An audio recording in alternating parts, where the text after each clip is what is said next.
سلام، خوش اومدین به اولین ویدیوی رسمی کانال یوتیوب ما تلاشیا. من خجالت میکشم. اشکال نداره، ادامه میدیم.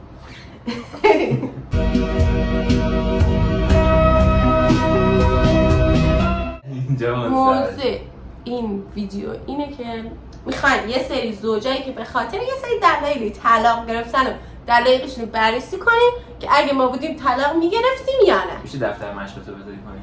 نه. نگاه نکن دفترم. یه خانم تایوانی با یه آقای نه گوش بده، یه خانم تایوانی به شوهرش همیشه پیام میداده مثل خودم و شوهرش هیچ وقت جواب پیاماشو نمیداده. ولی این خانم دیگه خیلی به هرس میاد، یه جایی پیام میده الکی به شوهرش میگه که من توی بیمارستانم، بیا نیاز دارم به کمکت، از هوش رفتم و اینا. یعنی خودش هم از حرف خودش پیام نمیده، انگاری که پرستاره مثلا یه جوری اینجوری. ولی بازم آقای جواب نمیده. طلاق میگیره. می‌خواسته بمیره طلاق میگیره. ولی من خودم این عادت بد دارم. خب الان به نظر اگه من یه روزی به تو پیام بدم میگم من تو بیمارستانم نیومدی طلاق بگیرم رواست؟ آخه من همچون آدمی نیستم. حالا الان فکر کن اینجوری شد. کی ضرر میکنه؟ تو. حالا از دست دیگه. ببین خب خیلی حرفه دیگه، یارو داشته میمرده. خدایی منم بودم در جا طلاق میگیرم. همچنان نکنن مثل اینکه به شرایط قوه قضاییه آشنایی نداری. نه این طلاق میگرفتم. اینایی که میگم رأی دادن که طلاق میگرفتن. اینا که این موردایی که اینجا نوشتن میدونستی که واسه خارجه. آره. یعنی توی ایران به این دلیل به تو اجازه طلاق نمیدن.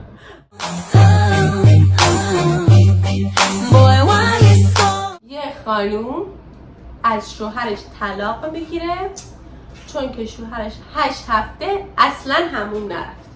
من بودم طلاق میگرفتم. اگه تذکر داده بودم و انجام نمیداد واقعا طلاق میگرفتم. خیلی این سواله که میپرسی بستگی داره. تو فکر کن من 8 هفته نمیرم حموم. کلا دیگه اصلا می‌خواستی همینجوری باشی یعنی. آخه 8 هفته یه بار میرم حموم. 8 هفته میدونی چند ماه میشه؟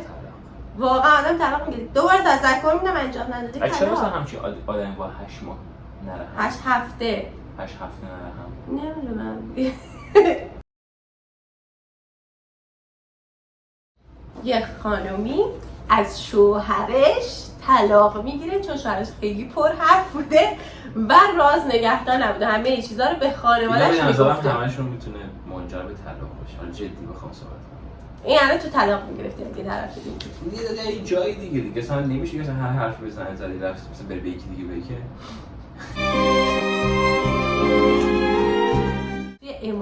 توی امارات یه خانومی چون شوهرش بیش از حد بهش محبت میکرده ازش طلاق میگیره. خیلی خستش کرده. اینم میتونه.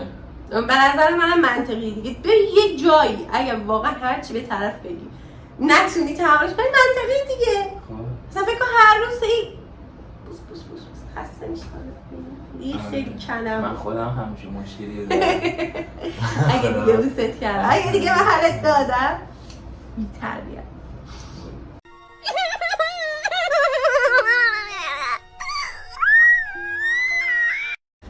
ببین عزیزم، توی ایتالیا یه زن و شوهری که عاشق هم بودن با هم ازدواج میکنن و اینجوریه که مادر شوهر زنه که میشه مامان پسره میگه که منم باید باهاتون بیام ماه عسل. پسرم قبول میکنه و توی همه لحظات ماه عسلش مادر شوهر زنه بوده. زنم تا برمیگرده درخواست طلاق تو همه لحظات؟ آره طلاق میگیره.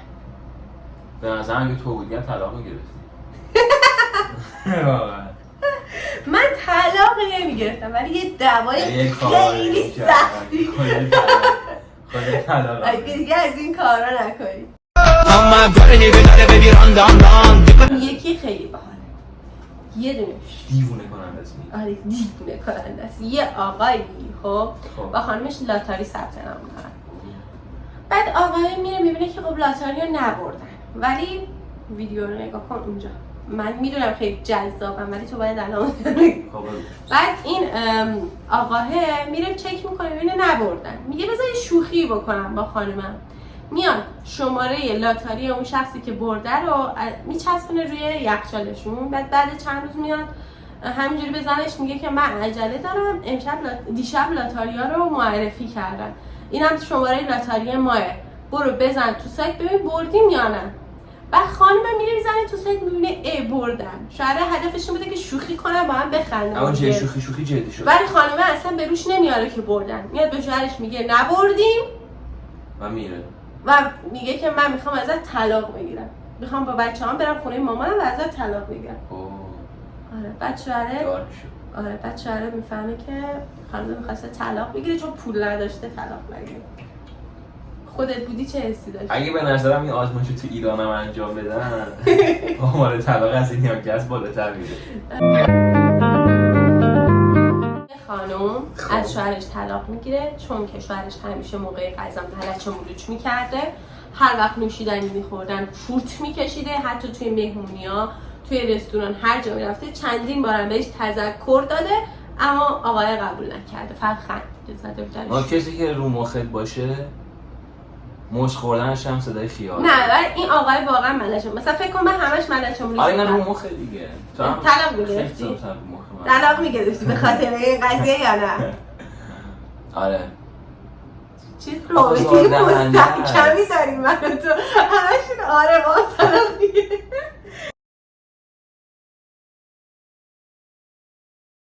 یه خانوم 73 ساله بعد از اینجا بعد از 22 سال رابطه یعنی زندگی مشترک وقتی میفهمه شوهرش میخواد به دونالد ترامپ رای بده طلاق میگیره چون که مخالفه. بعد چند سال؟ 73 سالش بوده خانم، 22 سال هم بوده زندگی مشترک داشته. 22 سال. من دلیلی واسه طلاق نیست حالا. دیگه نه به آقایم گفته بوده رای نده. سیاسی هم واسه من مهمه ولی نه اونقدر واسه 22 سال طلاق بگیرن.